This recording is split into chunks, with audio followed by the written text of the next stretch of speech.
स्वागत गल्लां ते गीत प्रोग्राम ਦੇ ਵਿੱਚ ਆਪ ਸਭ ਦਾ ਬਹੁਤ ਸਵਾਗਤ ਹੈ। ਮੈਂ ਗਗਨਦੀਪ ਸੋਂਦੀ।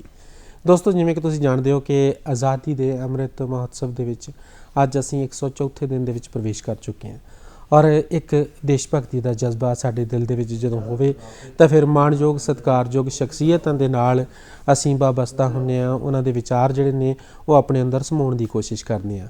ना ही सुभाष चंद्र बोस पेशा देश भगती है, मसला आज़ादी वाला अपना को हल होवे, छड्डना तो है नहीं उन्होंने दद्दा हूर वालिया भी देश दे लई मेरी भावें पूरा खल हो जाए। सो ये मसले हल करन दियां गल्लां ने। असी हत्थ विच सूरज फड़ के कर दईए ठंडा, असी हर थां गड्डदे आए हां जित्तां दा झंडा, जिहदा जुल्म सहे उहदी की जिंदगी ओ काहदा बंदा, असी बांह भन दईए जो साडे ते वरते डंडा। सो एक इनकलाब, एक दिल दे विच बागीपुणा, एक क्रांति दा नां है सुभाष चंद्र बोस। एक ते एक दो नहीं हुंदे, बन जांदे 11 ने, चल के फिर आप बनाउणा पैंदा ही राहां नूं, किहड़ा बन मारू वगदियां दरियावां नूं। सो वगदे दरिया दा नां है सुभाष चंद्र बोस।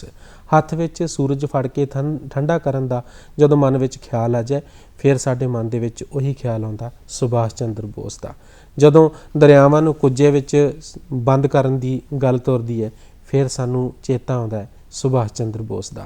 सो बहुत सारियां गल्लां बातां ने इस माणयोग शख्सियत दे वास्ते। सुभाष चंद्र बोस सिर्फ ना ही काफ़ी है, इस बारे बहुत सारी जानकारी है। उन्हां दे जीवन दे विच की होया, किस तरीके नाल साडे देश दे आज़ादी दे विच उन्हां ने बनदा योगदान पाया। सो बहुत सारियां गल्लां बातां करन वास्ते डॉक्टर विनय कुमार शर्मा जी साडे कोल ने, जिहड़े कि प्रिंसीपल ने DAV कॉलेज हुशियारपुर तो। सो बहुत स्वागत है जी डॉक्टर साहब। नमस्कार जी। डॉक्टर साहब, जदों असीं सुभाष चंद्र बोस की गल करते हैं जी, सो जित्तां दा झंडा गड्डण वाले दा नां सुभाष चंद्र बोस जी, एक क्रांति का नां सुभाष चंद्र बोस, इनकलाब का नां देखो, बिल्कुल कहते ना भी धौण नूं बागी बनाउणा भी किसे किसे नूं आउंदा हुंदा जी। सो आपां शुरुआत उन्हां तो हुण करन लगे हां ते शुरुआती दौर यानी कि मुढ़ला जीवन उन्हां दा विद्यार्थी जीवन किहो जिहा रहा जी। सुभाष चंद्र बोस जी का जन्म जी 1897 ईस्वी ਦੇ ਵਿੱਚ 23 जनवरी ਨੂੰ ਹੋਇਆ ਤੇ ਇਹਨਾਂ ਦੇ ਪਿਤਾ ਦਾ ਨਾਮ ਜਾਨਕੀ ਨਾਥ ਤੇ ਮਾਤਾ ਦਾ ਨਾਮ ਪ੍ਰਭਾਵਤੀ ਸੀ ਜੀ। ਇਹਨਾਂ ਦੇ ਪਿਤਾ ਇੱਕ ਬੈਰਿਸਟਰ ਸੀਗੇ ਜਿਨ੍ਹਾਂ ਨੇ ਬਾਰਟ ਲਾਅ ਕੀਤੀ ਸੀ ਤੇ ਉਹ ਕਟਕ ਦੇ ਵਿੱਚ ਹੀ ਵਕਾਲਤ ਕਰਦੇ ਸੀ ਜੀ। ਤੇ ਉੱਥੇ ਇਹ ਆਪਣੇ ਮਾਤਾ ਪਿਤਾ ਦੀ 14 ਸੰਤਾਨ ਸਿੰਘ ਉਹਨਾਂ ਵਿੱਚੋਂ 9ਵੇਂ ਨੰਬਰ ਤੇ ਸੀ ਜੀ। ਜੇ ਬਾਕੀ ਸਾਰੇ ਇਹਨਾਂ ਦੇ ਭੈਣ ਭਰਾਵਾਂ ਦੇ ਬਾਰੇ ਦੇਖੀਏ ਤਾਂ ਇਹਨਾਂ ਦਾ ਸਭ ਤੋਂ ਵੱਧ ਪਿਆਰ ਆਪਣੇ ਦੂਸਰੇ ਨੰਬਰ ਦੇ ਭਰਾ ਸ਼ਰਤ ਚੰਦਰ ਬੋਸ ਦੇ ਨਾਲ ਸੀਗਾ ਜੀ। ਉੱਥੇ ਕਟਕ ਦੇ ਵਿੱਚ ਰਹਿੰਦੇ ਹੋਏ ਸਭ ਤੋਂ ਪਹਿਲੇ ਇਹਨਾਂ ਨੇ ਪ੍ਰੋਟੈਸਟੈਂਟ ਸਕੂਲ ਦੇ ਵਿੱਚ ਆਪਣੀ ਮੁੱਢਲੀ ਸਿੱਖਿਆ ਪ੍ਰਾਪਤ ਕੀਤੀ ਤੇ ਉਹ ਪ੍ਰੋਟੈਸਟੈਂਟ ਸਕੂਲ 'ਚ ਮੁੱਢਲੀ ਸਿੱਖਿਆ ਪ੍ਰਾਪਤ ਕਰਨ ਤੋਂ ਬਾਅਦ ਇਹਨਾਂ ਨੇ ਇੱਕ ਹੋਰ ਕ੍ਰਿਸਚਨ ਸਕੂਲ ਦੇ ਵਿੱਚ ਅੱਗੇ ਸਿੱਖਿਆ ਪ੍ਰਾਪਤ ਕੀਤੀ ਤੇ ਉਸ ਤੋਂ ਬਾਅਦ ਇਹਨਾਂ ਦੇ ਮਨ ਦੇ ਵਿੱਚ ਥੋੜਾ ਜਿਹਾ ਵਿਚਾਰ ਇਹ ਆਉਣ ਲੱਗਾ ਕਿ ਕਿਸੇ ਤਰ੍ਹਾਂ ਨਾਲ ਹੋਰ ਜ਼ਿਆਦਾ ਸਿੱਖਿਆ ਪ੍ਰਾਪਤ ਕਰਕੇ ਤੇ ਅੱਗੇ ਰਸਤੇ ਤੇ ਵਧਿਆ ਜਾ ਸਕੇ ਜੀ। ਤੇ ਇੱਕ ਅਗਲੇ ਰਸਤੇ ਉੱਤੇ ਵਧਣ ਤੋਂ ਪਹਿਲਾਂ ਇੱਕ ਸਕੂਲ ਕਾਲਜ ਦੇ ਵਿੱਚ ਦਾਖਲਾ ਜੀ, ਇੱਕ ਵਿਦਿਆਰਥੀ ਬਣਨਾ। ਵਿਦਿਆਰਥੀ ਦਾ ਜੀਵਨ ਤੁਹਾਨੂੰ ਪਤਾ ਜੀ ਵੀ ਚੜ੍ਹਦੀ ਉਮਰ ਬਾਲਵਰੇਸ ਹੁੰਦੀ ਹੈ ਤੇ ਬਹੁਤ ਵੱਡੇ ਸੁਪਨੇ ਹੁੰਦੇ ਨੇ, ਗਰਮ ਖੂਨ ਹੁੰਦਾ ਹੈ। ਉਸ ਵੇਲੇ ਕਿਹੋ ਜਿਹੀ ਸਥਿਤੀ ਸੀ ਜੀ? ਇਹ ਜਿਸ ਤਰ੍ਹਾਂ ਅਸੀਂ ਦੇਖਦੇ ਹਾਂ ਕਿ ਅੱਗੇ ਇਹਨਾਂ ਨੇ ਕਾਲਜ ਦੇ ਵਿੱਚ ਸਿੱਖਿਆ ਪ੍ਰਾਪਤ ਕਰਨ ਲਈ ਜਾਣ ਦਾ ਫੈਸਲਾ ਕੀਤਾ ਤਾਂ ਪ੍ਰੈਜ਼ੀਡੈਂਸੀ ਕਾਲਜ ਦੇ ਵਿੱਚ ਇਹਨਾਂ ਨੇ ਦਾਖਲਾ ਲਿਆ BA ਆਨਰਸ ਇਨ ਫਿਲਾਸਫੀ ਦੇ ਵਿੱਚ ਜੀ। ਉੱਥੇ BA ਆਨਰਸ ਇਨ ਫਿਲਾਸਫੀ ਦੇ ਵਿੱਚ ਪੜ੍ਹਨਾ ਸ਼ੁਰੂ ਕੀਤਾ। ਪਹਿਲੇ ਸਾਲ ਇਹ ਪੜ੍ਹ ਰਹੇ ਸੀਗੇ, ਉੱਥੇ ਇੱਕ ਵਿਦਿਆਰਥੀ ਅੰਦੋਲਨ ਚੱਲਿਆ। ਉਸ ਵਿਦਿਆਰਥੀ ਅੰਦੋਲਨ ਨੂੰ ਸੁਭਾਸ਼ ਚੰਦਰ ਬੋਸ ਜੀ ਨੇ ਉਹਦੇ ਵਿੱਚ ਪਾਰਟਿਸਿਪੇਟ ਕਰਨ ਲਈ ਉਹਦੀ ਅਗਵਾਈ ਕਰਨ ਦੀ ਕੋਸ਼ਿਸ਼ ਕੀਤੀ ਤਾਂ ਇਹਨਾਂ ਦੇ ਉੱਤੇ 1 ਸਾਲ ਦੇ ਲਈ ਸਿੱਖਿਆ ਪੜ੍ਹਨ ਤੇ ਬੈਨ ਲਗਾ ਦਿੱਤਾ ਗਿਆ। ਅੱਛਾ ਜੀ। ਹਾਂਜੀ, ਉੱਥੋਂ ਇਹਨਾਂ ਦੇ ਜੋ ਬੈਨ ਲਗਾਇਆ ਗਿਆ ਤੇ ਇਹਨਾਂ ਨੇ ਸੋਚਿਆ ਕਿ ਮੈਂ 1 ਸਾਲ ਹੋਰ ਕੀ ਕਰ ਸਕਦਾ ਹੁਣ। ਤਾਂ ਇਹਨਾਂ ਨੇ ਉਹ 1 ਸਾਲ ਇਹ ਸੋਚਿਆ ਕਿ ਮੈਂ ਆਰਮੀ ਦੇ ਵਿੱਚ ਭਰਤੀ ਹੋ ਜਾਣਾ। ਇਹਦੇ ਮਨ ਦੇ ਵਿੱਚ ਇੱਕ ਵਿਚਾਰ ਸੀ ਕਿ ਮੈਂ ਸੈਨਾ 'ਚ ਭਰਤੀ ਹੋਣਾ ਚਾਹੁੰਦਾ। ਇੱਕ ਪਲ ਵੀ ਗਵਾਇਆ ਨਹੀਂ ਦੇਖੋ ਜੀ। ਇਹਨਾਂ ਨੇ ਸੋਚਿਆ ਮੈਂ ਸੈਨਾ 'ਚ ਭਰਤੀ ਹੋ ਜਾਣਾ। ਸੈਨਾ 'ਚ ਭਰਤੀ ਹੋਣ ਦੇ ਲਈ ਜਦੋਂ ਗਏ ਤਾਂ ਇਹਨਾਂ ਨੂੰ ਇਹਨਾਂ ਦੀ ਆਈਸਾਈਟ ਵੀਕ ਹੋਣ ਕਰਕੇ ਸਿਲੈਕਟ ਨਹੀਂ ਕੀਤਾ ਗਿਆ, ਪਰ ਨਾਲ ਹੀ ਇਹਨਾਂ ਦੀ ਸ਼ਖਸੀਅਤ ਤੋਂ ਸ਼ਾਇਦ ਪ੍ਰਭਾਵਿਤ ਹੋਏ ਹੋਣਗੇ ਜਾਂ ਇਹਨਾਂ ਨੂੰ ਕਿਹਾ ਗਿਆ ਕਿ ਤੁਹਾਨੂੰ ਟੈਰੀਟੋਰੀਅਲ ਆਰਮੀ ਦੇ ਵਿੱਚ ਰੱਖ ਲੈਂਦੇ ਆ। ਪਰ ਇਹ ਟੈਰੀਟੋਰੀਅਲ ਆਰਮੀ ਦੇ ਵਿੱਚ ਜ਼ਿਆਦਾ ਸਮਾਂ ਨਹੀਂ ਰਹਿਣਾ ਚਾਹੁੰਦੇ ਸੀ। ਇਹਨਾਂ ਨੂੰ ਲੱਗਿਆ ਕਿ ਜੋ ਮੇਰੇ ਮਨ ਦੀ ਇੱਛਾ ਸੀ ਉਹ ਤਾਂ ਟੈਰੀਟੋਰੀਅਲ ਆਰਮੀ ਦੇ ਵਿੱਚ ਨਹੀਂ, ਮੈਂ ਤੇ ਐਕਚੁਅਲ ਆਰਮੀ ਦੇ ਵਿੱਚ ਰੈਜੀਮੈਂਟ ਦੇ ਵਿੱਚ ਭਰਤੀ ਹੋਣਾ ਚਾਹੁੰਦਾ ਸੀ।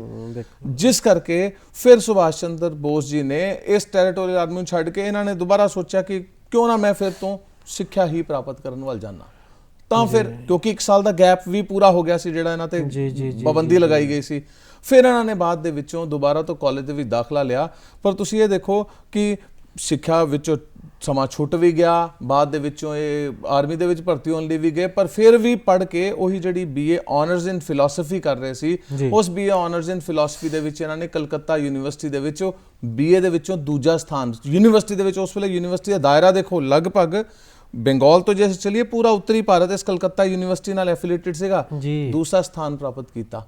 ਸੋ ਕਿੰਨੇ ਅੱਛੇ ਵਿਦਿਆਰਥੀ ਦੇ ਤੌਰ ਤੇ ਸਾਨੂੰ ਇਹਨਾਂ ਦਾ ਜੀਵਨ ਦੇਖਣ ਨੂੰ ਮਿਲਦਾ। ਤੁਸੀਂ ਦੇਖੋ ਕਿ ਡਾਕਟਰ ਸਾਹਿਬ ਜਦੋਂ ਨਾ ਇੱਕ ਵਾਰੀ ਨਾ ਅਸੀਂ ਸਿਲੈਕਟ ਨਹੀਂ ਹੁੰਦੇ ਜਾਂ ਜ਼ਿੰਦਗੀ ਦੇ ਵਿੱਚ ਠੋਕਰ ਵੱਜਦੀ ਹੈ, ਅਸੀਂ ਰੋਣਾ ਧੋਣਾ ਸ਼ੁਰੂ ਕਰ ਦਿੰਦੇ ਹਾਂ, ਕੋਈ ਸੰਘਰਸ਼ ਸਾਡਾ ਜਿਹੜਾ ਹੈ ਉਹ ਨੇਪਰੇ ਨਹੀਂ ਚੜ੍ਹਦਾ ਤੇ ਅਸੀਂ ਨੂੰ ਇਹ ਲੱਗਣ ਲੱਗ ਪੈਂਦਾ ਯਾਰ ਇੱਥੇ ਅਸੀਂ ਰੋਕ ਦਈਏ ਜਾਂ ਇਹਨੂੰ ਛੱਡ ਦਈਏ। ਹੋਇਆ ਕਿ ਜੇ 4 ਦਿਨ ਦੁੱਖ ਦਿਆ ਗਏ ਇੱਥੇ ਸਦਾ ਮੁਸੀਬਤਾਂ ਰਹਿਣੀਆਂ ਨਹੀਂ, ਜੇ ਹੱਸ ਕੇ ਕੰਮ ਨਾ ਬਣੇ ਤੇਰਾ ਤੇ ਇੱਥੇ ਰੋਇਆਂ ਵੀ ਪੂਰੀਆਂ ਪੈਣੀਆਂ ਨਹੀਂ। ਇਹ ਗੱਲ ਉਹਨਾਂ ਨੇ ਸੱਚ ਕਰਕੇ ਦਿਖਾਈ। ਇਹ ਨਹੀਂ ਵੀ ਸੰਘਰਸ਼ ਛੱਡ ਦਿੱਤਾ, ਉਹਨਾਂ ਨੇ ਅੱਗੇ ਤੋਂ ਅੱਗੇ ਜਾਰੀ ਰੱਖਿਆ। ਸੋ ਜਦੋਂ ਉਹ ਸਿਲੈਕਟ ਨਹੀਂ ਹੋਏ ਉਸ ਤੋਂ ਬਾਅਦ ਵਿੱਚ ਮਨ ਤਾਂ ਉਦਾਸ ਹੋਇਆ ਹੋਣਾ ਉਹਨਾਂ ਦਾ, ਤੇ ਮਾਪਿਆਂ ਨੇ ਕਿਵੇਂ ਫਿਰ ਉਹਨੂੰ ਮੋਟੀਵੇਟ ਕੀਤਾ ਜੀ? ਉਹਨਾਂ ਨੇ ਜਦੋਂ ਇਹ ਟੈਰੀਟੋਰੀਅਲ ਆਰਮੀ ਵੀ ਛੱਡ ਦਿੱਤੀ, BA ਦੇ ਵਿੱਚੋਂ ਪੜ੍ਹ ਲਿਆ, ਤਾਂ ਉਹਨਾਂ ਦੇ ਫਾਦਰ ਦਾ ਵੀ ਸੋਚਣਾ ਸੀ। ਉਹਨਾਂ ਦੇ ਪਿਤਾ ਜੀ ਨੇ ਇੱਕ ਦਿਨ ਉਹਨਾਂ ਨੂੰ ਬੁਲਾਇਆ, ਉਹਨਾਂ ਨੂੰ ਕਿਹਾ ਕਿ ਮੇਰੇ ਮਨ ਦੇ ਵਿੱਚ ਇੱਛਾ ਸੀ ਕਿ ਮੇਰਾ ਬੇਟਾ ICS ਆਫਿਸਰ ਬਣੇ ਜੀ, ਤੇ ਜੇ ਸੁਭਾਸ਼ ਤੁਸੀਂ ਕੋਸ਼ਿਸ਼ ਕਰੋ, ਤੁਸੀਂ ਇੱਕ ਅੱਛੇ ਜਿੰਨਾ 1 ਸਾਲ ਦੇ ਵਿੱਚ ਮਿਹਨਤ ਕਰਕੇ ਤੁਸੀਂ ਯੂਨੀਵਰਸਿਟੀ ਦੂਜਾ ਸਥਾਨ ਪ੍ਰਾਪਤ ਕੀਤਾ, ਤੇ ਨਿਸ਼ਚਿਤ ਰੂਪ 'ਚ ਤੁਸੀਂ ਇੱਕ ਚੰਗੇ ਵਿਦਿਆਰਥੀ ਹੈਗੇ ਹੋ, ਤੁਸੀਂ ICS ਦਾ ਪੇਪਰ ਪਾਸ ਕਰ ਸਕਦੇ ਹੋ। ਉਹਨਾਂ ਨੇ ਆਪਣੇ ਪਿਤਾ ਜੀ ਨੂੰ ਕਿਹਾ ਕਿ ਮੈਨੂੰ ਇੱਕ 24 ਘੰਟੇ ਦਾ ਸਮਾਂ ਦਿਓ ਤੁਸੀਂ ਬਸ। ਵਾਹ, ਪ੍ਰੇਰਨਾ। ਮੈਂ 24 ਘੰਟੇ ਸੋਚ ਕੇ ਉਸ ਤੋਂ ਬਾਅਦ ਤੁਹਾਨੂੰ ਇਹਦੇ ਬਾਰੇ ਦੱਸ ਪਾਵਾਂਗਾ ਜੀ। 24 ਘੰਟੇ ਉਹਨਾਂ ਨੇ ਵਿਚਾਰ ਚਰਚਾ ਕੀਤੀ, ਆਤਮ ਚਿੰਤਨ ਕੀਤਾ, ਤੇ ਉਸ ਆਤਮ ਚਿੰਤਨ ਤੋਂ ਬਾਅਦ ਉਹ ਆਪਣੇ ਪਿਤਾ ਦੇ ਕੋਲ ਵਾਪਸ ਆਏ। ਉਹਨਾਂ ਨੂੰ ਕਿਹਾ ਠੀਕ ਹੈ ਮੈਂ ICS ਦਾ ਪ੍ਰੀਖਿਆ ਦੇਵਾਂਗਾ, ਪਰ ਤੁਸੀਂ ਇਹ ਦੇਖੋ ਜੋ ਮੇਰੀ ਆਯੂ ਹੈ ਇਸ ਸਮੇਂ, ਇਹਦੇ ਹਿਸਾਬ ਨਾਲ ਮੈਨੂੰ ਪੂਰੇ ਚਾਂਸ ਨਹੀਂ ਮਿਲਣਗੇ ਉੱਥੇ, ਮੇਰੇ ਕੋਲ ਸਿਰਫ ਇੱਕ ਮੌਕਾ ਹੈ। ਤੇ ਉਸ ਵੇਲੇ ICS ਦੀ ਪ੍ਰੀਖਿਆ ਵੀ ਇੰਗਲੈਂਡ ਦੇ ਵਿੱਚ ਹੁੰਦੀ ਸੀ, ਇੰਗਲੈਂਡ 'ਚ ਜਾ ਕੇ ਦੇਣੀ ਪੈਂਦੀ ਸੀ ਪ੍ਰੀਖਿਆ। ਉਹਨਾਂ ਨੇ ਕਿਹਾ ਠੀਕ ਹੈ ਮੈਨੂੰ ਹੁਣ ਤੁਸੀਂ ਇੰਗਲੈਂਡ ਭੇਜ ਦਿਓ। ਇੰਗਲੈਂਡ ਚਲੇ ਗਏ, 1921 ਵਿੱਚ ਇੰਗਲੈਂਡ ਚਲੇ ਗਏ।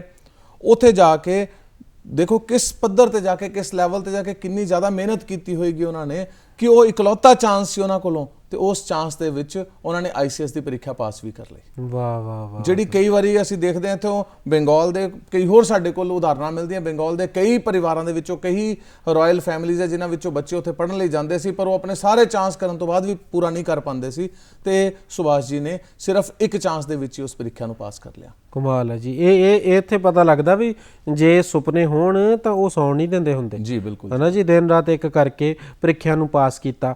ਕਿਹਨਾਂ ਮਹਾਨ ਸ਼ਖਸੀਅਤਾਂ ਦਾ ਪ੍ਰਭਾਵ ਰਿਹਾ ਉਹਨਾਂ ਤੇ ਜੀ? ਉਹਨਾਂ ਤੇ ਜਿਸ ਤਰ੍ਹਾਂ ਸਵਾਮੀ ਵਿਵੇਕਾਨੰਦ, ਜਦੋਂ ਅਸੀਂ ਗੱਲ ਕਰਦੇ ਨਾ, ਇੱਕ ਸਕੂਲ ਦੇ ਵਿਦਿਆਰਥੀ ਸੀਗੇ, ਉਹ ਸਕੂਲ ਦੇ ਵਿਦਿਆਰਥੀ ਦੇ ਤੌਰ ਤੇ ਹੀ ਇਹਨਾਂ ਨੇ ਉਸ ਵੇਲੇ ਇਹਨਾਂ ਨੇ ਸਵਾਮੀ ਵਿਵੇਕਾਨੰਦ ਦਾ ਲਗਭਗ ਸਾਰਾ ਸਾਹਿਤ ਪੜ੍ਹ ਲਿਆ ਸੀ ਜੀ। ਫਿਰ ਅਰਬਿੰਦੋ ਘੋਸ਼ ਉਹਨਾਂ ਦੇ ਵਿਚਾਰਾਂ ਤੋਂ ਬਹੁਤ ਜ਼ਿਆਦਾ ਪ੍ਰਭਾਵਿਤ ਸੀ, ਤੇ ਜੋ ਇਹਨਾਂ ਦੇ ਮਨ ਦੇ ਵਿੱਚ ਕੋਈ ਵੀ ਵਿਚਾਰ ਆਂਦਾ ਹੁੰਦਾ ਸੀ ਤੇ ਇਹ ਉਸ ਵਿਚਾਰ ਨੂੰ ਆਪਣੇ ਭਰਾ ਸ਼ਰਤ ਚੰਦਰ ਬੋਸ ਦੇ ਨਾਲ ਜ਼ਰੂਰ ਚਰਚਾ ਕਰਦੇ ਸੀ, ਉਹਦੇ ਬਾਰੇ ਉਹਨਾਂ ਨਾਲ ਜ਼ਰੂਰ ਚਰਚਾ ਕਰਦੇ ਹੁੰਦੇ ਸੀ ਜੀ। ਹੁਣ ਇੱਥੇ ਜਦੋਂ ਉਹ ICS ਆਫਿਸਰ ਬਣ ਗਏ, ਅਧਿਕਾਰੀ ਬਣ ਗਏ, ਉੱਥੇ ਇੰਗਲੈਂਡ ਦੇ ਵਿੱਚ ਟ੍ਰੇਨਿੰਗ ਚੱਲ ਰਹੀ ਸੀ, ਤੇ ਟ੍ਰੇਨਿੰਗ ਕਰਦੇ ਹੋਏ ਉਹਨਾਂ ਦੇ ਮਨ ਦੇ ਵਿੱਚ ਇਹ ਵਿਚਾਰ ਆਇਆ ਕਿ ਮੈਂ ਕਿਸ ਪਾਸੇ ਆ ਗਿਆ। ਮੇਰੇ ਮਨ ਦੇ ਵਿੱਚ, ਉਹਨਾਂ ਦੇ ਮਨ 'ਚ ਜਿਸ ਤਰ੍ਹਾਂ ਵਿਵੇਕਾਨੰਦ ਨੂੰ ਪੜ੍ਹ ਕੇ, ਸਵਾਮੀ ਵਿਵੇਕਾਨੰਦ ਜੀ ਨੂੰ ਪੜ੍ਹ ਕੇ, ਅਰਬਿੰਦੋ ਘੋਸ਼ ਨੂੰ ਪੜ੍ਹ ਕੇ ਉਹਨਾਂ ਦੇ ਮਨ ਦੇ ਵਿੱਚ ਜਿਹੜੀ ਰਾਸ਼ਟਰਵਾਦ ਦੀ ਭਾਵਨਾ ਆਈ ਸੀ, ਉਹ ਉਹਨਾਂ ਨੂੰ ਹੁਣੇ ਲੱਗ ਰਹੀ ਸੀ ਮੈਂ ਤੇ ਰਾਸ਼ਟਰਵਾਦ ਤੋਂ ਦੂਰ ਹੋ ਗਿਆ। ਮੈਂ ਹੁਣ ਭਾਰਤ ਦੇ ਵਿੱਚ ਇੱਕ ICS ਅਧਿਕਾਰੀ ਦੇ ਤੌਰ ਤੇ ਉਹਨਾਂ ਅੰਗਰੇਜ਼ਾਂ ਦੇ ਬਣਾਏ ਹੋਏ ਕਾਨੂੰਨਾਂ ਨੂੰ, ਜਿਹੜੇ ਮਾੜੇ ਕਾਨੂੰਨ ਵੀ ਹੋਣਗੇ, ਉਹਨਾਂ ਨੂੰ ਭਾਰਤੀ ਲੋਕਾਂ ਤੇ ਲਾਗੂ ਕਰਨ ਜਾਵਾਂਗਾ। ਇਹ ਬਹੁਤ ਬੁਰੀ ਚੀਜ਼ ਹੈ ਮੇਰੇ ਲਈ। ਇਹ ਉਹਨਾਂ ਦੇ ਮਨ 'ਚ ਆਤਮ ਚਿੰਤਨ ਚੱਲ ਰਿਹਾ ਸੀ, ਜਿਹਨੇ ਉਹਨਾਂ ਨੂੰ ਇੱਕ ਇਦਾਂ ਦੇ ਮੋੜ ਤੇ ਲੈ ਆਂਦਾ ਕਿ ਮੈਂ ICS ਅਫਸਰ ਬਣਾ ਰਹਾ ਜਾਂ ਛੱਡ ਦਿਆਂ ਇਹਨੂੰ। ਹੁਣ ਇਹ ਵਿਚਾਰ ਦੇਖੋ ਕਿ ਇਹ ਵਿਰੋਧਾਭਾਸ ਜੀ, ਵਿਰੋਧਾਭਾਸ ਚੱਲ ਰਿਹਾ ਕਿ ਇੱਕ ਪਾਸੇ ਲੋਕ ਉਸ ਵੇਲੇ ICS ਦਾ ਪੇਪਰ ਪਾਸ ਕਰਨ ਦੀ ਕਿੰਨੀ ਕੋਸ਼ਿਸ਼ ਕਰਦੇ ਸੀ, ਤੇ ਜਿਹਨੂੰ ICS ਦੀ ਨੌਕਰੀ ਮਿਲ ਜਾਂਦੀ ਸੀ ਉਹ ਸਮਝਦਾ ਸੀ ਕਿ ਮੈਂ ਭਾਰਤ ਦਾ ਹੀ ਅੰਗਰੇਜ਼ ਹਾਂ, ਇਦਾਂ ਦੇ ਵਿਚਾਰ ਸੀ। ਤੇ ਉਹ ਸੁਭਾਸ਼ ਚੰਦਰ ਬੋਸ ਉਹ ਇਹ ਸੋਚ ਰਿਹਾ ਕਿ ਮੇਰਾ ICS ਦਾ ਪੇਪਰ ਤਾਂ ਪਾਸ ਹੋ ਗਿਆ, ਮੈਨੂੰ ਨੌਕਰੀ ਮਿਲ ਗਈ, ਮੈਂ ਟ੍ਰੇਨਿੰਗ ਕਰ ਰਿਹਾ, ਮੈਂ ਭਾਰਤ ਦੇ ਵਿੱਚ ਮੇਰੀ ਕਿਤੇ ਨਾ ਕਿਤੇ ਨਿਯੁਕਤੀ ਹੋ ਜਾਏਗੀ, ਪਰ ਕੀ ਮੈਂ ICS ਅਧਿਕਾਰੀ ਦੇ ਤੌਰ ਤੇ ਭਾਰਤੀਆਂ ਦੀ ਸੇਵਾ ਕਰ ਸਕਾਂਗਾ ਜਾਂ ਭਾਰਤੀਆਂ ਦੇ ਵਿਰੁੱਧ ਰਵਾਂਗਾ? ਇਸ ਲਈ ਸੇਵਾ ਦੀ ਭਾਵਨਾ ਜੀ, ਇਸ ਲਈ ਉਹਨਾਂ ਨੇ ਆਪਣੇ ਮਨ ਦੇ ਵਿੱਚ ਇਹ ਸੋਚਿਆ ਕਿ ਮੈਂ ਨੌਕਰੀ ਕਰਾਂ ਜਾਂ ਨਾ ਕਰਾਂ, ਹੁਣ ਕਿਹਦੇ ਨਾਲ ਚਰਚਾ ਕਰਾਂ? ਉਹਨਾਂ ਨੇ ਆਪਣੇ ਭਰਾ ਸ਼ਰਤ ਚੰਦਰ ਬੋਸ ਉਹਨਾਂ ਨੂੰ ਇੱਕ ਪੱਤਰ ਲਿਖਿਆ, ਜਿਹਦੇ ਵਿੱਚ ਉਹਨਾਂ ਨੇ ਪੁੱਛਿਆ ਕਿ ਮੈਂ ਕੀ ਕਰਾਂ, ਮਤਲਬ ਉਹਨਾਂ ਨਾਲ ਚਰਚਾ ਕਰ ਰਹੇ ਆ ਜੀ। ਉਸ ਚਰਚਾ ਤੋਂ ਉਹ ਇਸ ਸਿੱਟੇ ਤੇ ਪਹੁੰਚੇ ਕਿ ਮੈਨੂੰ ICS ਦੀ ਨੌਕਰੀ ਛੱਡ ਦੇਣੀ ਚਾਹੀਦੀ ਹੈ। ਤੇ ਉਹਨਾਂ ਨੇ ਉਹ ਜਿਹੜਾ ICS ਦਾ ਪੇਪਰ ਹੈ, ਕਿਉਂਕਿ ਇਹ ਉਸ ਵੇਲੇ ਦੀ ਬ੍ਰਿਟਿਸ਼ ਸਰਕਾਰ ਵੱਲੋਂ ਲਿਆ ਜਾਂਦਾ ਸੀ, ਇਸ ਕਰਕੇ ਸੁਭਾਸ਼ ਚੰਦਰ ਬੋਸ ਨੇ ਉਸ ਪਦਵੀ ਤੋਂ ਤਿਆਗ ਪੱਤਰ secretary of state for India Montesquieu ਸੀਗੇ, ਉਹਨਾਂ ਨੂੰ ਆਪਣਾ ਤਿਆਗ ਪੱਤਰ ਭੇਜਤਾ ਕਿ ਮੈਂ ਇਸ ਨੌਕਰੀ ਤੇ ਕੰਮ ਨਹੀਂ ਕਰਨਾ ਚਾਹੁੰਦਾ। ਇਹਦਾ ਮਤਲਬ ਕਿ ਸੁਭਾਸ਼ ਚੰਦਰ ਬੋਸ ਜੀ ਦੀ ਜ਼ਿੰਦਗੀ ਦੇ ਉੱਤੇ ਸ਼ਰਤ ਚੰਦਰ ਬੋਸ ਜੀ ਦੇ ਫਲਸਫਿਆਂ ਦਾ, ਉਹਨਾਂ ਦੇ ਸਿਧਾਂਤਾਂ ਦਾ ਬਹੁਤ ਜ਼ਿਆਦਾ ਪ੍ਰਭਾਵ ਸੀ। ਜੀ ਜੀ। ਸੋ ਜਦੋਂ ਅਸੀਂ ਰਾਸ਼ਟਰ ਦੀ ਗੱਲ ਕਰਦੇ ਹਾਂ, ਰਾਸ਼ਟਰਵਾਦ ਦੀ ਗੱਲ ਕਰਦੇ ਹਾਂ, ਇਹਨਾਂ ਦੋਨਾਂ ਚੀਜ਼ਾਂ ਦੇ ਵਿੱਚ ਕਿੰਨਾ ਕੁ ਅੰਤਰ ਆ ਤੇ ਕਿਸ ਤਰੀਕੇ ਨਾਲ ਇਹਨੂੰ ਬਿਆਨੋਗੇ ਤੁਸੀਂ? ਦੇਖੋ, ਸੁਭਾਸ਼ ਚੰਦਰ ਬੋਸ ਜੀ ਰਾਸ਼ਟਰ ਤੇ ਰਾਸ਼ਟਰਵਾਦ ਨੂੰ ਬੜੀ ਨੇੜਤਾ ਨਾਲ ਦੇਖਦੇ ਆ। ਉਹਨਾਂ ਨੂੰ ਇਹ ਲੱਗਦਾ ਹੈ ਕਿ ਮੈਂ ਆਪਣੇ ਇਸ ਰਾਸ਼ਟਰ ਦੇ ਲਈ ਬਣਿਆ, ਮੈਨੂੰ ਆਪਣੇ ਇਸ ਰਾਸ਼ਟਰ ਲਈ ਜਿੱਥੋਂ ਤੱਕ ਸੰਭਵ ਹੋ ਸਕੇ ਕੋਈ ਵੀ ਬਲੀਦਾਨ ਦੇ ਕੇ ਆਪਣੇ ਰਾਸ਼ਟਰ ਦੀ ਮਜ਼ਬੂਤੀ ਦੇ ਲਈ, ਆਪਣੇ ਰਾਸ਼ਟਰ ਦੀ ਆਜ਼ਾਦੀ ਦੇ ਲਈ ਕੰਮ ਕਰਨਾ ਚਾਹੀਦਾ ਹੈ। ਜਿਹੜੀ ਮੈਂ ਤੁਹਾਨੂੰ ਹੁਣ ਇੱਕ ਉਦਾਹਰਨ ਦਿੱਤੀ ਸੀ ਕਿ ਉਹਨਾਂ ਨੇ ICS ਦੀ ਨੌਕਰੀ ਛੱਡ ਦਿੱਤੀ ਸੀ, ਬੜੇ ਉਹਨਾਂ ਦੇ ਦੋਸਤ, ਨਜ਼ਦੀਕੀ ਰਿਸ਼ਤੇਦਾਰ, ਉਹ ਜਗ੍ਹਾ ਜਗ੍ਹਾ ਤੋਂ ਉਹਨਾਂ ਤੱਕ ਇਹ ਆਵਾਜ਼ ਆਉਣ ਲੱਗੀ, ਉਹਨਾਂ ਨੂੰ ਇਹ ਗੱਲ ਪਤਾ ਲੱਗਣ ਲੱਗੀ ਕਿ ਬੜਾ ਮਾੜਾ ਕੀਤਾ ਜੀ ਸੁਭਾਸ਼ ਜੀ ਨੇ। ਆਲੋਚਕ ਆ ਜਾਂਦੇ ਆਲੋਚਕ ਆ ਗਏ ਨਾ, ਕਿ ਦੇਖੋ ਕਿਤੇ ਨੌਕਰੀ ਇਹ ਵਾਲੀ ਮਿਲਦੀ ਨਹੀਂ ਹੈ, ਇਹਨਾਂ ਨੂੰ ਨੌਕਰੀ ਮਿਲੀ, ਚੰਗੀ ਭਲੀ ਮਿਲੀ, ਨੌਕਰੀ ਛੱਡ ਦਿੱਤੀ, ਉਹ ਵੀ ICS ਦੀ ਨੌਕਰੀ ਛੱਡ ਦਿੱਤੀ। ਇਹਦਾ ਮਤਲਬ ਇੱਕ ਬੈਲੈਂਸਡ ਵਿਅਕਤੀ ਨਹੀਂ ਹੈ, ਇਹ ਲੋਕਾਂ ਦਾ ਕਹਿਣਾ ਸੀ। ਸ਼ਾਇਦ ਇਹ ਜਿਹੜੀ ਨੌਕਰੀ ਤੋਂ ਤਿਆਗ ਪੱਤਰ ਦਿੱਤਾ ਤੇ ਲੋਕਾਂ ਦੀ ਆਲੋਚਨਾ ਇਹ ਸੁਭਾਸ਼ ਚੰਦਰ ਬੋਸ ਜੀ ਨੂੰ ਤੋੜ ਦਿੰਦੀ। ਪਰ ਉਹਨਾਂ ਦੀ ਮਾਤਾ ਨੇ ਉਹਨਾਂ ਨੂੰ ਇੱਕ ਪੱਤਰ ਲਿਖਿਆ।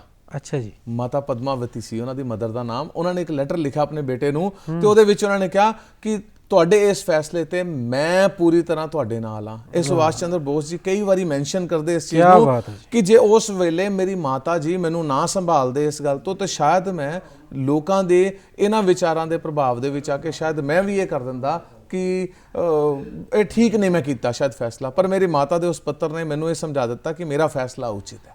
ਜੇ ਮਾਂ ਨਾਲ ਆ ਤਾਂ ਸਾਰਾ ਕੁਝ ਹੀ ਨਾਲ ਹੈ। ਕਿਆ ਬਾਤ ਹੈ। ਦੇਖੋ ਕਿੱਡਾ ਵੱਡਾ ਜਿਹੜਾ ਇੱਕ ਫੈਸਲਾ, ਇੱਕ ਨੌਕਰੀ ਛੱਡਣ ਦਾ ਫੈਸਲਾ। ਫਿਰ ਇੰਗਲੈਂਡ ਤੋਂ ਜਦੋਂ ਉਹ ਭਾਰਤ ਆਏ, ਭਾਰਤ ਆ ਕੇ ਇੱਕ ਰਾਜਨੀਤਿਕ ਦੇ ਤੌਰ ਦੇ ਉੱਤੇ ਉਹਨਾਂ ਨੇ ਆਪਣੇ ਸਫ਼ਰ ਦੀ ਸ਼ੁਰੂਆਤ ਕੀਤੀ। ਕਿਹੋ ਜਿਹਾ ਉਹ ਸਫ਼ਰ ਸੀ ਜੀ? ਜਦੋਂ ਹੁਣ ਸੁਭਾਸ਼ ਚੰਦਰ ਬੋਸ ਜੀ ਭਾਰਤ ਆ ਗਏ ਹੈ ਤੇ ਭਾਰਤ ਆ ਕੇ ਉਹਨਾਂ ਨੇ ਹੁਣ ਕਲਕੱਤਾ ਆਏ ਵਾਪਸ। ਜੀ। ਉਹਨਾਂ ਨੇ ਸੋਚਿਆ ਕਿ ਮੈਂ ਰਾਸ਼ਟਰ ਦੀ ਸੇਵਾ ਕਿਸ ਤਰ੍ਹਾਂ ਕਰ ਸਕਦਾ। ਰਾਸ਼ਟਰ ਦੀ ਸੇਵਾ ਕਰਨ ਦੇ ਉਦੇਸ਼ ਦੇ ਨਾਲ ਉਹਨਾਂ ਨੇ ਸੋਚਿਆ ਕਿ ਮੈਂ ਬੰਗਾਲ ਦੇ ਵਿੱਚ ਜਿੱਥੋਂ ਤੱਕ ਹੋ ਸਕੇ ਰਾਜਨੀਤਿਕ ਖੇਤਰ ਦੇ ਵਿੱਚ ਜੇ ਮੈਂ ਕੋਈ ਮਦਦ ਕਰ ਸਕਾਂ ਤੇ ਮੈਂ ਰਾਜਨੀਤਿਕ ਖੇਤਰ ਦੇ ਵਿੱਚ ਮਦਦ ਕਰਾਂਗਾ ਜੀ। ਉਹਦੇ ਲਈ ਚਿਤਰੰਜਨ ਦਾਸ ਜੀ, CR ਦਾਸ ਉਸ ਵੇਲੇ ਬੰਗਾਲ ਦੇ ਵਿੱਚ ਕਾਂਗਰਸ ਦੇ ਇੱਕ ਬਹੁਤ ਮਹੱਤਵਪੂਰਨ ਨੇਤਾ ਸੀ। ਉਹਨਾਂ ਨੇ ਸੋਚਿਆ ਕਿ ਮੈਂ CR ਦਾਸ ਜੀ ਦੇ ਨਾਲ ਹੀ ਸਹਾਇਤਾ ਕਰਦਾ, ਕਿਤੇ ਰਾਜਨੀਤੀ ਬਾਰੇ ਸੋਚਣ ਸਮਝਣ ਦੀ ਕੋਸ਼ਿਸ਼ ਕਰਦਾ। ਤੇ ਉਹਨਾਂ ਨੂੰ ਰਵਿੰਦਰਨਾਥ ਟੈਗੋਰ ਜੀ ਨੇ ਇਹ ਸਮਝਾਇਆ ਕਿ ਤੁਸੀਂ ਇਸ ਵੇਲੇ ਭਾਰਤ ਦੇ ਵਿੱਚ ਗਾਂਧੀ ਜੀ ਇੱਕ ਬਹੁਤ ਮਹੱਤਵਪੂਰਨ ਵਿਅਕਤੀਤਵ ਹੈਗੇ ਆ, ਤੁਸੀਂ ਗਾਂਧੀ ਜੀ ਦੇ ਕੋਲੋਂ ਸੁਝਾਅ ਜ਼ਰੂਰ ਲਓ, ਉਹਨਾਂ ਨੂੰ ਜ਼ਰੂਰ ਮਿਲੋ ਜਾ ਕੇ। ਗਾਂਧੀ ਜੀ ਉਸ ਵੇਲੇ ਬੰਬਈ ਦੇ ਵਿੱਚ ਸੀਗੇ ਤੇ ਉਹਨਾਂ ਨੇ ਗਾਂਧੀ ਜੀ ਨਾਲ ਬੰਬਈ ਦੇ ਵਿੱਚ ਜਾ ਕੇ ਮੁਲਾਕਾਤ ਕੀਤੀ। ਗਾਂਧੀ ਜੀ ਉਹਨਾਂ ਦੇ ਵਿਚਾਰਾਂ ਤੋਂ ਕਾਫੀ ਪ੍ਰਭਾਵਿਤ ਹੋਏ, ਉਹ ਵੀ ਗਾਂਧੀ ਜੀ ਤੋਂ ਕਾਫੀ ਪ੍ਰਭਾਵਿਤ ਹੋਏ ਤੇ ਗਾਂਧੀ ਜੀ ਨੇ ਉਹਨਾਂ ਨੂੰ ਕਿਹਾ ਬਿਲਕੁਲ ਠੀਕ ਹੈ, ਤੁਸੀਂ ਜਿਹੜਾ ਰਾਸ਼ਟਰ ਦੀ ਸੇਵਾ ਕਰਨ ਦਾ ਇਹ ਬੀੜਾ ਚੁੱਕਿਆ, ਇਹ ਸੁਪਨਾ ਸੰਜੋਇਆ ਹੋਇਆ ਹੈ, ਬਹੁਤ ਚੰਗੀ ਗੱਲ ਹੈ।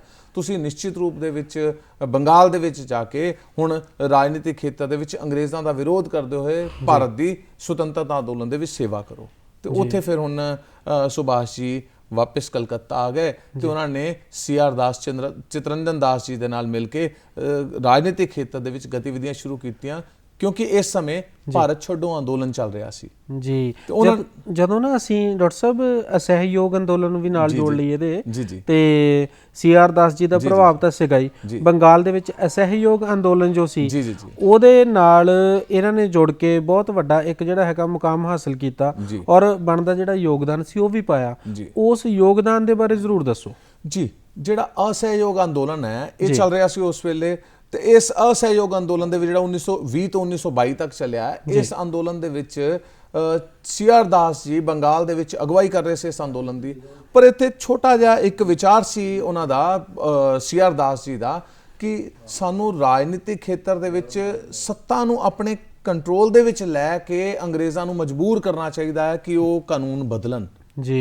ਇਹ ਵਿਚਾਰ ਸੀ ਉਹਨਾਂ ਦਾ, ਜਿਸ ਕਰਕੇ ਇੱਥੇ CR ਦਾਸ ਜੀ ਨੇ, ਕਿਉਂਕਿ ਜਿਹੜੀ ਉਸ ਵੇਲੇ INC ਹੈ ਉਹਦਾ ਇਹ ਮੰਨਣਾ ਸੀ ਕਿ ਸਾਨੂੰ ਅੰਗਰੇਜ਼ਾਂ ਦਾ ਟੋਟਲੀ ਨਾਨ ਕੋਆਪਰੇਟ ਕਰਨਾ ਚਾਹੀਦਾ ਹੈ। ਤੇ CR ਦਾਸ ਜੀ ਨੇ ਸੋਚਿਆ ਕਿ ਕਿਉਂ ਨਾ ਅਸੀਂ ਰਾਜਨੀਤੀ ਦੇ ਵਿੱਚ ਦਖਲ ਦਈਏ, ਅਸੀਂ ਕੁਝ ਇਲੈਕਸ਼ਨ ਕੰਟੈਸਟ ਕਰਕੇ ਇਲੈਕਸ਼ਨ ਪੋਲਿਟਿਕਸ ਦਾ ਪਾਰਟ ਬਣੀਏ। ਜਿਸ ਕਰਕੇ CR ਦਾਸ ਜੀ ਨੇ ਇੱਕ ਸਵਰਾਜ ਪਾਰਟੀ ਬਣਾਈ ਤੇ ਉਹ ਸਵਰਾਜ ਪਾਰਟੀ ਦੇ ਪੱਖ ਤੋਂ ਇਹ ਫੈਸਲਾ ਕੀਤਾ ਗਿਆ ਕਿ ਅਸੀਂ ਬੰਗਾਲ ਮਿਊਨਿਸਪੈਲਿਟੀ ਦੇ ਇਲੈਕਸ਼ਨ ਲੜੀਏ। ਓਕੇ। ਤੇ ਇੱਥੇ CR ਦਾਸ ਜੀ ਨੇ ਬੰਗਾਲ ਮਿਊਨਿਸਪੈਲਿਟੀ ਦੇ ਇਲੈਕਸ਼ਨ ਦੇ ਦੌਰਾਨ ਸੁਭਾਸ਼ ਚੰਦਰ ਬੋਸ ਜੀ ਨੂੰ ਇਹ ਜ਼ਿੰਮਾ ਸੌਂਪਿਆ ਕਿ ਤੁਸੀਂ ਇਹਨੂੰ ਮੈਨੇਜ ਕਰੋ ਸਾਰਾ ਜੀ। ਤੇ ਉਹ ਬਹੁਤ ਵਧੀਆ ਹੋਇਆ ਕਿ ਜਿਹੜੀ ਇਸ ਪਾਰਟੀ ਵੱਲੋਂ ਇਲੈਕਸ਼ਨ ਲੜਿਆ ਗਿਆ, ਸਵਰਾਜ ਪਾਰਟੀ ਵੱਲੋਂ ਇਲੈਕਸ਼ਨ ਲੜਿਆ ਗਿਆ, ਇਸ ਇਲੈਕਸ਼ਨ ਦੇ ਵਿੱਚ ਸਵਰਾਜ ਪਾਰਟੀ ਨੂੰ ਬੰਬੇ ਮਿਊਨਿਸਪੈਲਿਟੀ ਦੇ ਵਿੱਚ ਜਿੱਤ ਪ੍ਰਾਪਤ ਹੋਈ ਤੇ ਇਹਦਾ ਸਿਹਰਾ ਬਾਅਦ ਦੇ ਵਿੱਚ ਉਹ CR ਦਾਸ ਜੀ ਨੇ ਸੁਭਾਸ਼ ਚੰਦਰ ਬੋਸ ਜੀ ਦੇ ਸਿਰ ਬੰਨਿਆ ਕਿ ਇਹਨਾਂ ਨੇ ਬਹੁਤ ਮਹੱਤਵਪੂਰਨ ਭੂਮਿਕਾ ਅਦਾ ਕੀਤੀ ਹੈ ਇਸ ਪਾਰਟੀ ਨੂੰ, ਇਸ ਵਿਚਾਰ ਨੂੰ ਜਾਂ ਇਲੈਕਸ਼ਨ ਨੂੰ ਜਿੱਤਣ ਦੇ ਵਿੱਚ। ਜੀ, ਵੈਸੇ ਨਾ ਅਸੀਂ ਇਹਨਾਂ ਵਿਚਾਰਾਂ ਨਾਲ ਵੀ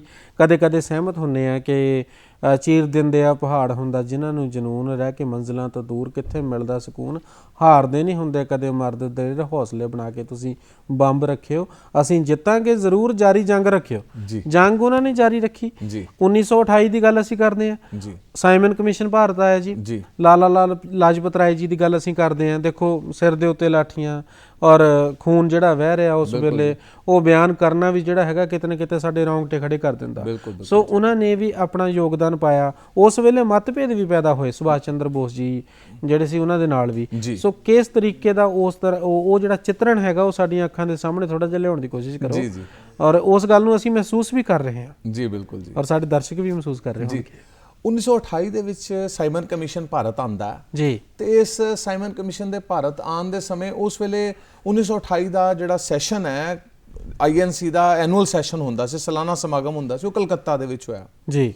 ਉਹਦੇ ਵਿੱਚ ਇਹ ਫੈਸਲਾ ਕੀਤਾ ਗਿਆ ਕਿ ਅਸੀਂ ਅੰਗਰੇਜ਼ਾਂ ਕੋਲੋਂ ਅਧਿਰਾਜ ਦਾ ਦਰਜਾ ਮੰਗੀਏ, ਡੋਮੀਨੀਅਨ ਸਟੇਟਸ ਮੰਗੀਏ। ਹਾਂਜੀ, ਇਹਨਾਂ ਜੇ ਅਸੀਂ ਥੋੜਾ ਜਿਹਾ ਬ੍ਰਿਟਿਸ਼ ਹਿਸਟਰੀ ਨੂੰ ਪੜ੍ਹੀਏ ਤੇ ਉਹਦੇ ਵਿੱਚ ਆਇਰਲੈਂਡ, ਸਕਾਟਲੈਂਡ, ਇਹਨਾਂ ਨੂੰ ਇੰਗਲੈਂਡ ਨੇ ਆਪਣੇ ਕੋਲੋਂ ਇੱਕ ਡੋਮੀਨੀਅਨ ਸਟੇਟਸ ਅਧਿਰਾਜ ਦਾ ਦਰਜਾ ਦਿੱਤਾ ਹੋਇਆ ਸੀ ਕਿ ਨਾਮ ਮਾਤਰ ਉਹ ਆਪਣੀ ਮਰਜ਼ੀ ਅਨੁਸਾਰ ਕਾਨੂੰਨ ਬਣਾ ਸਕਦੇ ਆ, ਸਾਰੇ ਨਹੀਂ, ਨਾਮ ਮਾਤਰ, ਥੋੜੇ ਬਹੁਤ ਜੀ। ਇਸ ਲਈ ਹੁਣ ਅੰਗਰੇਜ਼ਾਂ ਨੇ ਇਹ ਸਾਡੀ ਇੰਡੀਅਨ INC ਵੱਲੋਂ ਇਹ ਮੰਗ ਸੀਗੀ, ਇਸ ਸੰਮੇਲਨ ਦੇ ਵਿੱਚ ਕੀਤਾ ਗਿਆ ਕਿ ਅਸੀਂ ਡੋਮੀਨੀਅਨ ਸਟੇਟਸ ਦੀ ਮੰਗ ਕਰੀਏ। ਓਕੇ। ਜਦ ਕਿ ਕੁਝ ਉਗਰ ਰਾਸ਼ਟਰਵਾਦੀ ਵਿਚਾਰਧਾਰਾ ਦੇ ਲੋਕ ਜਿਹੜੇ ਜਿਨ੍ਹਾਂ ਵਿੱਚ ਸੁਭਾਸ਼ ਚੰਦਰ ਬੋਸ ਵੀ ਸੀਗੇ, ਇਹਨਾਂ ਦਾ ਮੰਨਣਾ ਸੀ ਕਿ ਸਾਨੂੰ ਹੁਣ ਇਹਦੀ ਲੋੜ ਨਹੀਂ ਹੈ, ਅਧਿਰਾਜ ਦੀ ਲੋੜ ਨਹੀਂ ਹੈ, ਅਸੀਂ ਅੱਗੇ ਨਿਕਲ ਚੁੱਕੇ ਹਾਂ ਕਾਫੀ, ਸਾਨੂੰ ਕੰਪਲੀਟ ਇੰਡੀਪੈਂਡੈਂਸ, ਪੂਰਨ ਸੁਤੰਤਰਤਾ ਚਾਹੀਦੀ, ਸਵਰਾਜ, ਪੂਰਨ ਸੁਤੰਤਰਤਾ ਚਾਹੀਦੀ ਹੈ। ਹੁਣ ਇਹ ਪੂਰਨ ਸੁਤੰਤਰਤਾ ਤੇ ਅਧਿਰਾਜ ਜਿਹੜਾ ਤੁਸੀਂ ਮਤਭੇਦ ਦੀ ਗੱਲ ਕੀਤੀ ਉਹ ਵਾਲਾ ਹੈ ਜੀ। ਇੱਕ ਵਿਚਾਰ, ਉਹ ਕੋਈ ਮਤਭੇਦ ਨਹੀਂ ਹੈ, ਮੈਂ ਇਹਨੂੰ ਕਹਾਂਗਾ ਕਿ ਇਹ ਮਨਭੇਦ ਸੀ। ਇਹ ਥੋੜਾ ਜਿਹਾ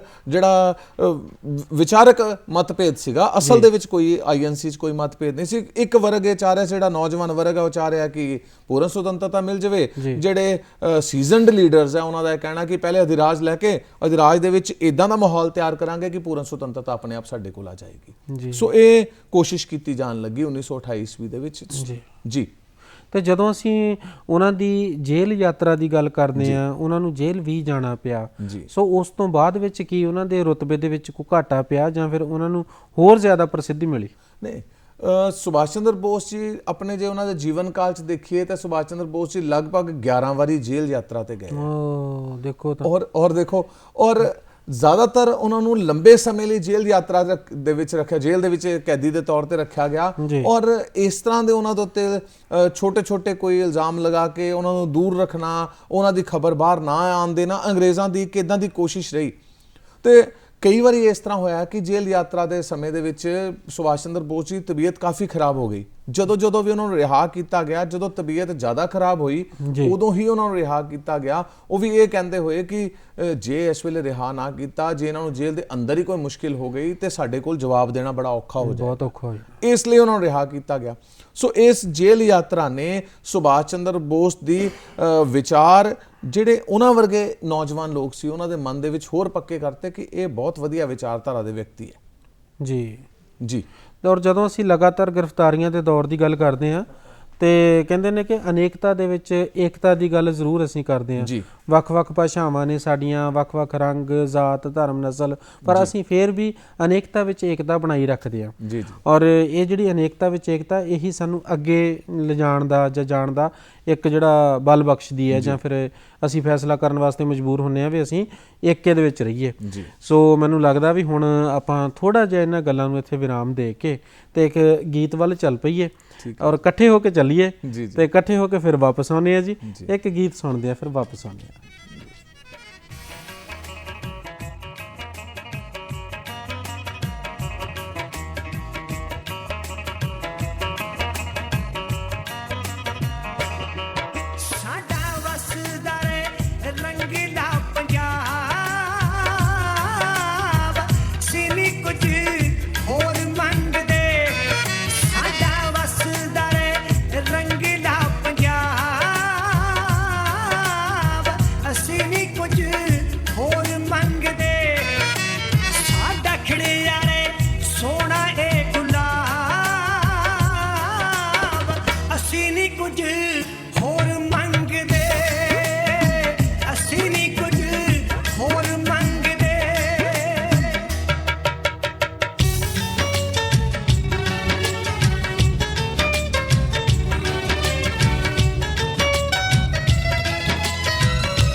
ਭਾਰਤ ਦੇਸ਼ ਦੀ ਖੈਰ ਸੁੱਖ ਮੰਗਦਿਆਂ ਸਭਨਾਂ ਤੋਂ ਉੱਚੀ ਸ਼ਾਨ ਵੇ ਤਿਰੰਗਿਆ, ਸਾਡਾ ਮਾਣ ਤੇ ਸਨਮਾਨ ਵੇ ਤਿਰੰਗਿਆ। ਸੋ ਤਿਰੰਗੇ ਉੱਤੇ ਮਾਣ ਕਰਨ ਵਾਲੇ ਅਸੀਂ ਸਾਰੇ ਭਾਰਤ ਦੇ ਬਾਸ਼ਿੰਦੇ ਅੱਜ ਮਾਣ ਕਰਦੇ ਹਾਂ, ਕਿਉਂਕਿ ਅਸੀਂ ਆਰ ਜਾਵਾਂਗੇ ਜਾਂ ਪਾਰ ਜਾਵਾਂਗੇ, ਅਸੀਂ ਉਹ ਨਹੀਂ ਜੋ ਅੱਧ ਵਿਚਕਾਰ ਜਾਵਾਂਗੇ।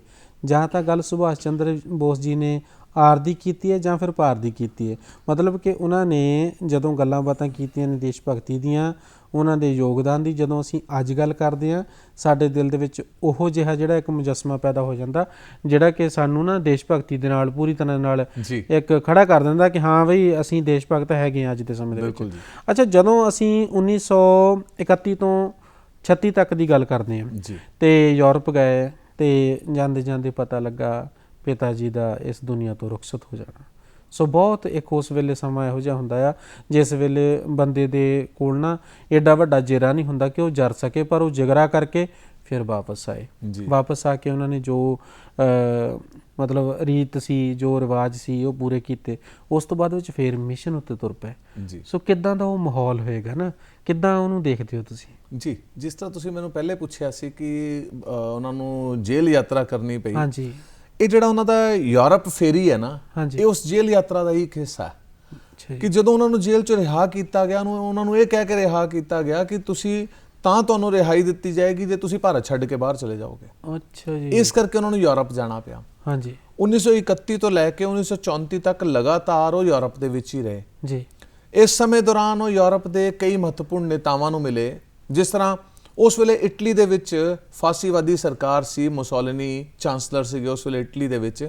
1931 'ਚ ਇਟਲੀ ਜਾ ਕੇ ਮੁਸੋਲਿਨੀ ਨੂੰ ਮਿਲੇ ਜੀ। ਇਹਨਾਂ ਨੇ ਉਸ ਸੈਂਟਰਲ ਯੂਰਪ ਨੂੰ ਚੰਗੀ ਤਰ੍ਹਾਂ ਸਮਝਿਆ ਵੀ ਤੇ ਸੈਂਟਰਲ ਯੂਰਪ ਤੇ ਭਾਰਤ ਨਾਲ ਇੱਥੇ ਇੱਕ ਛੋਟਾ ਜਿਹਾ ਸੰਬੰਧ ਦੇਖਿਓ ਉਸ ਵੇਲੇ ਜਿਹਨੇ ਸੁਭਾਸ਼ ਚੰਦਰ ਬੋਸ ਜੀ ਦੇ ਮਨ ਦੇ ਵਿੱਚ ਰਾਸ਼ਟਰਵਾਦ ਨੂੰ ਹੋਰ ਮਜ਼ਬੂਤੀ ਨਾਲ ਲਿਆਂਦਾ।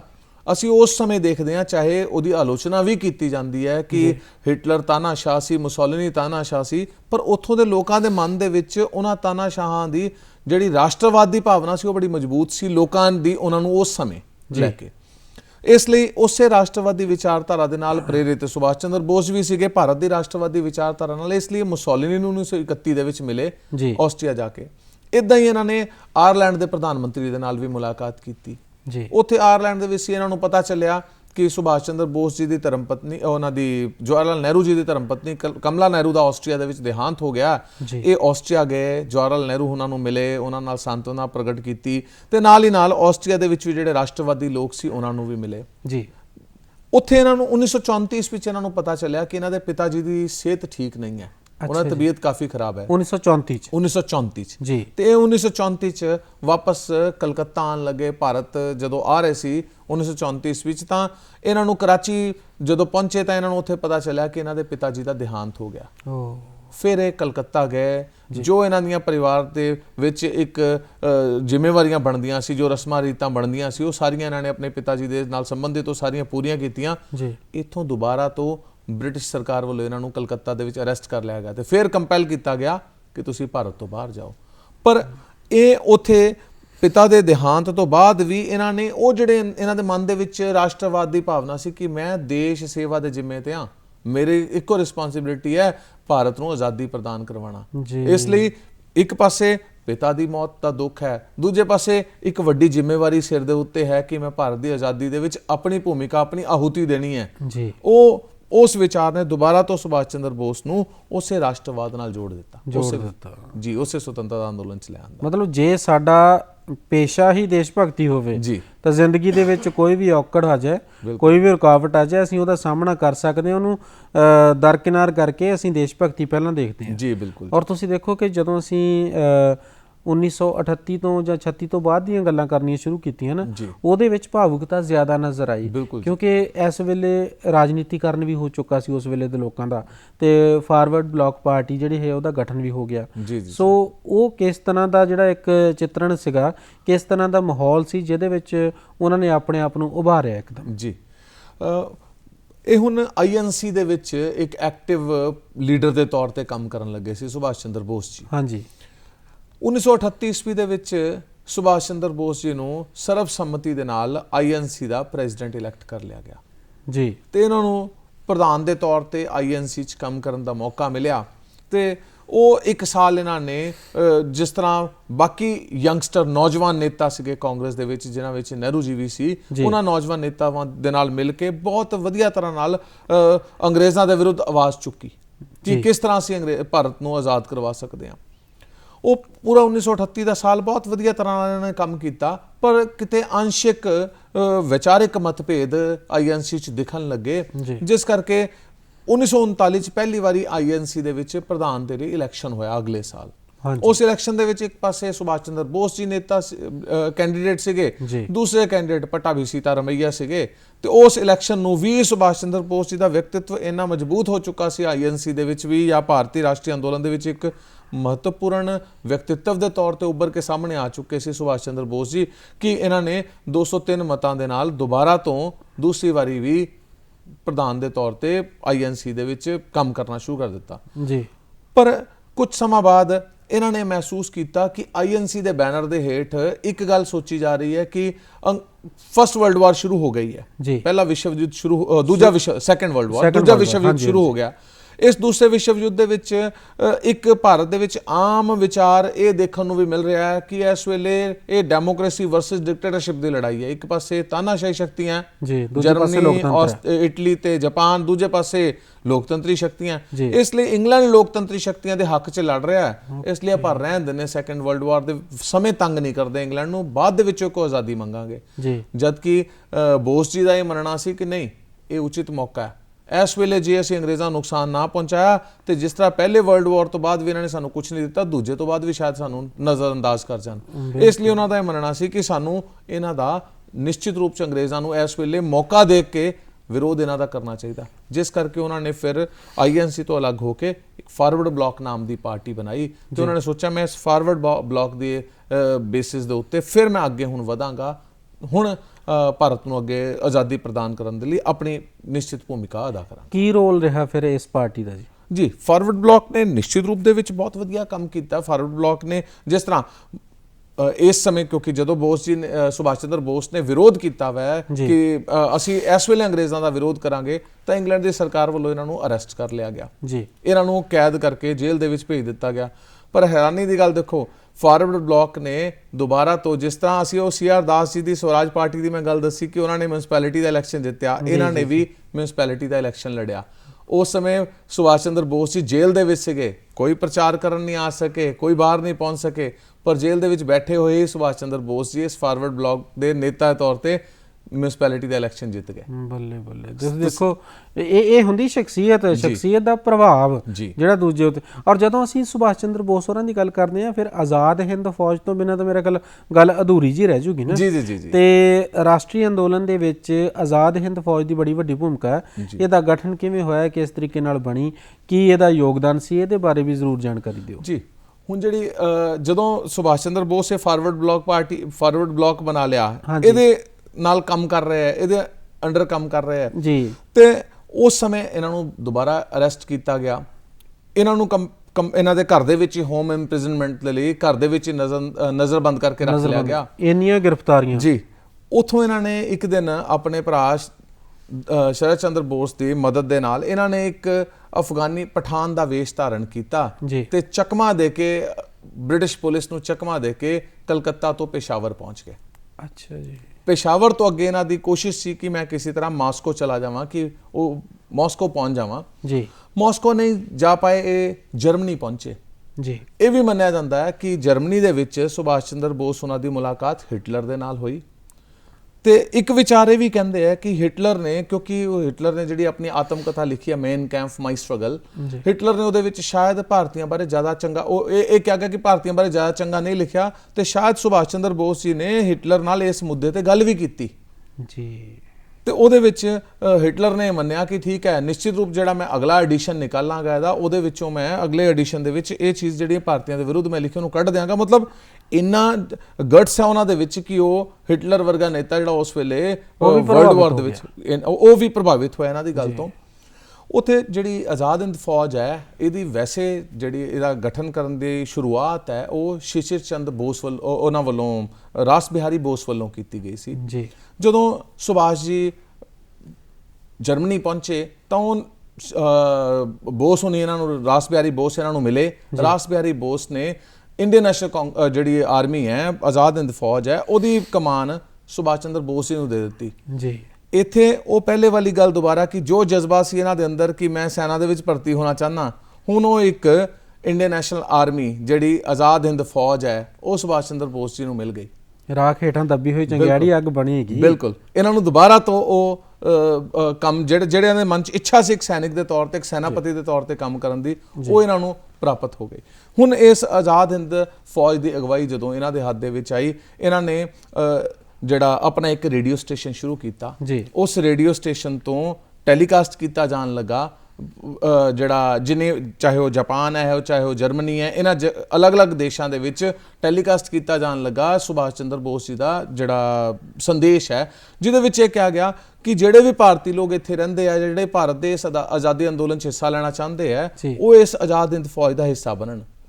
ਸ਼ੁਰੂ ਦੇ ਵਿੱਚ ਜਿਹੜੀ ਆਜ਼ਾਦ ਹਿੰਦ ਫੌਜ ਹੈ, ਇਹਦੇ ਸੈਨਿਕਾਂ ਦੀ ਸੰਖਿਆ 16,300 ਸੀ ਤੇ ਇਹ ਸਾਰੇ ਉਹ ਸੈਨਿਕ ਸੀਗੇ ਜਿਹੜੇ ਕਿਸੇ ਨਾ ਕਿਸੇ, ਜਿਸ ਤਰ੍ਹਾਂ ਭਾਰਤ ਦੇ ਸੈਨਿਕ ਇੰਗਲੈਂਡ ਵੱਲੋਂ ਲੜ ਰਹੇ ਸੀ, ਕਿਉਂਕਿ ਇੰਗਲੈਂਡ ਦੇ ਅਧੀਨ ਸੀ ਭਾਰਤ, ਇਸ ਲਈ ਭਾਰਤੀ ਸੈਨਿਕ ਲੜ ਰਹੇ ਸੀ। ਜਦੋਂ ਜਰਮਨੀ, ਇਟਲੀ ਜਾਂ ਜਾਪਾਨ ਇੰਗਲੈਂਡ ਜਾਂ ਕਿਸੇ ਹੋਰ ਮਿੱਤਰ ਦੇਸ਼ ਦੀ ਸੈਨਾ ਨੂੰ ਹਰਾ ਦਿੰਦਾ ਸੀ, ਉਹਦੇ ਯੁੱਧਬੰਦੀ ਉਹਦੇ ਕੋਲ ਆ ਜਾਂਦੇ ਸੀ, ਉਹਦੇ ਕੈਦੀ ਦੇ ਤੌਰ ਤੇ ਆ ਜਾਂਦੇ ਸੀ। ਉਹ ਕਿਉਂਕਿ ਭਾਰਤੀ ਹੁੰਦੇ ਸੀ, ਇਸ ਲਈ ਉਹਨਾਂ ਸਾਰਿਆਂ ਨੂੰ ਸੁਭਾਸ਼ ਚੰਦਰ ਬੋਸ ਜੀ ਪ੍ਰੇਰਿਤ ਕਰਕੇ ਇਸ ਆਜ਼ਾਦ ਹਿੰਦ ਫੌਜ ਦਾ ਹਿੱਸਾ ਬਣਾ ਲੈਂਦੇ ਸੀ। ਸੋ ਆਜ਼ਾਦ ਹਿੰਦ ਫੌਜ ਦੇ ਵਿੱਚ ਉਹ ਸੈਨਿਕ ਸੀਗੇ ਜਿਹੜੇ ਸੈਨਿਕ ਯੁੱਧਬੰਦੀ ਦੇ ਤੌਰ ਤੇ ਇਹਨਾਂ ਦੇਸ਼ਾਂ ਵੱਲੋਂ, ਜਰਮਨੀ, ਇਟਲੀ, ਜਾਪਾਨ ਵੱਲੋਂ ਪ੍ਰਾਪਤ ਕੀਤੇ ਜਾਂਦੇ ਸੀ, ਪਰ ਉਹ ਬਾਅਦ ਦੇ ਵਿੱਚ ਰਾਸ਼ਟਰਵਾਦ ਦੀ ਭਾਵਨਾ ਦੇ ਨਾਲ ਆਜ਼ਾਦ ਹਿੰਦ ਫੌਜ 'ਚ ਦਿਲ ਤੋਂ ਲੜਦੇ ਸੀ। ਉੱਥੇ ਮਜਬੂਰੀ 'ਚ ਲੜ ਰਹੇ ਸੀ ਅੰਗਰੇਜ਼ਾਂ ਵੱਲੋਂ, ਪਰ ਇੱਧਰ ਆ ਕੇ ਦਿਲ ਤੋਂ ਲੜਦੇ ਸੀ। ਤੇ ਅਸੀਂ ਸਲੋਗਨਸ ਦੀ ਗੱਲ ਕਰਦੇ ਹਾਂ ਤੇ ਨਾਲ ਦੇ ਨਾਲ ਛੋਟਾ ਜਿਹਾ ਇੱਕ ਸੰਦੇਸ਼ ਵੀ ਲਵਾਂਗੇ, ਕਿਉਂਕਿ ਆਪਣੇ ਕੋਲ ਸਿਰਫ 1 ਮਿੰਟ ਦਾ ਸਮਾਂ ਰਹਿ ਗਿਆ। ਸੋ ਸਲੋਗਨਸ ਤੋਂ ਬਿਨਾਂ ਪ੍ਰੋਗਰਾਮ ਅਧੂਰਾ ਨਾ ਕਿਤੇ ਰਹਿ ਜਾਏ, ਉਹ ਜ਼ਰੂਰੀ ਨੇ ਜੀ। ਹਾਂਜੀ ਜੀ, ਇਹਨਾਂ ਨੇ 3 ਨਾਅਰੇ ਦਿੱਤੇ ਆ। ਇੱਕ ਤਾਂ ਜੈ ਹਿੰਦ, ਜਿਹੜਾ ਅਸੀਂ ਅੱਜ ਵੀ ਕਹਿੰਦੇ ਆ, ਜੈ ਹਿੰਦ ਦਾ ਨਾਰਾ ਸੁਭਾਸ਼ ਚੰਦਰ ਬੋਸ ਜੀ ਵੱਲੋਂ ਦਿੱਤਾ ਗਿਆ। ਦੂਸਰਾ ਨਾਰਾ ਇਹਨਾਂ ਨੇ ਦਿੱਲੀ ਚਲੋ ਦਾ ਦਿੱਤਾ ਸੀ ਕਿ ਰੰਗੂਨ ਦੇ ਥਰੂ ਅਸੀਂ ਦਿੱਲੀ ਜਾ ਕੇ ਕਬਜ਼ਾ ਕਰਾਂਗੇ। ਤੇ ਤੀਸਰਾ ਨਾਰਾ ਜਿਹੜਾ ਬਹੁਤ ਅੱਜ ਵੀ ਲੋਕਪ੍ਰਿਯ ਹੈ, ਉਹ ਹੈ ਤੁਮ ਮੁਝੇ ਖੂਨ ਦੋ ਮੈਂ तुम्हें ਆਜ਼ਾਦੀ ਦੂੰਗਾ। ਇਹ ਮੰਗਦੇ ਸੀ ਕਿ ਖੂਨ ਚਾਹੀਦਾ ਦੇਸ਼ ਦੇ ਆਜ਼ਾਦੀ ਲਈ, ਤੇ ਮੈਂ ਆਪਣੇ ਖੂਨ ਨਾਲ ਇਸ ਦੇਸ਼ ਦੀ ਧਰਤੀ ਨੂੰ ਸਿੰਜਾਂਗਾ। ਜੀ, ਔਰ ਤੁਸੀਂ ਦੇਖ ਲਓ ਵੀ ਇਹਨਾਂ ਨਾਰਿਆਂ ਦੇ ਨਾਲ, ਇਹ ਜੋ ਸਲੋਗਨਸ ਨੇ, ਇਹਨਾਂ ਦੇ ਨਾਲ ਅੱਜ ਵੀ ਸਾਡੇ ਦਿਲ ਦੇ ਵਿੱਚ ਇੱਕ ਦੇਸ਼ ਭਗਤੀ ਦਾ ਜਜ਼ਬਾ ਪੈਦਾ ਹੁੰਦਾ। ਸੋ ਅੱਜ ਦੀ ਜਿਹੜੀ ਪੀੜ੍ਹੀ ਹੈਗੀ ਆ, ਉਹਨੂੰ ਆਪਾਂ ਦੇਸ਼ ਭਗਤੀ ਦੇ ਨਾਲ ਜੇ ਜੋੜ ਕੇ ਦੇਖੀਏ ਤਾਂ ਜਿੱਥੇ ਜਿੱਥੇ ਵੀ ਅਸੀਂ ਬੈਠੇ ਹਾਂ, ਆਪਣਾ ਕੰਮ ਵਫਾਦਾਰੀ ਨਾਲ ਕਰੀਏ, ਇਹੀ ਸਾਡੇ ਵਾਸਤੇ ਮੇਰਾ ਖਿਆਲ ਸਭ ਤੋਂ ਵੱਡੀ ਦੇਸ਼ ਭਗਤੀ ਹੋਏਗੀ। ਸੋ ਤੁਸੀਂ ਇੰਨਾ ਸਮਾਂ ਕੱਢਿਆ, ਕਿਉਂਕਿ ਚੜ੍ਹਦੀ ਕਲਾ ਦੇ ਵਿੱਚ ਰਹਿੰਦੇ ਆ, ਕੱਲੇ ਕੱਲੇ ਮੂਹਰੇ ਲੱਖ ਕਿੱਥੇ ਟਿਕਣਾ, ਸਾਨੂੰ ਧੱਕਿਆਂ ਦੀ ਹਿੱਕ ਉੱਤੇ ਬੱਲਿਆ, ਧੱਕੇ ਨਾਲ ਆਉਂਦਾ ਜ਼ਿੰਦਾਬਾਦ ਲਿਖਣਾ। ਸੋ ਜ਼ਿੰਦਾਬਾਦ ਜ਼ਿੰਦਗੀ ਰਹੇ, ਜ਼ਿੰਦਾਬਾਦ ਸਾਡਾ ਦੇਸ਼ ਰਹੇ, ਇਹੀ ਕਾਮਨਾ ਕਰਦੇ ਹਾਂ। ਡਾਕਟਰ ਸਾਹਿਬ, ਆਪ ਜੀ ਦਾ ਬਹੁਤ ਬਹੁਤ ਧੰਨਵਾਦ ਜੀ। ਸੋ ਸਤਿ ਸ਼੍ਰੀ ਅਕਾਲ ਜੀ।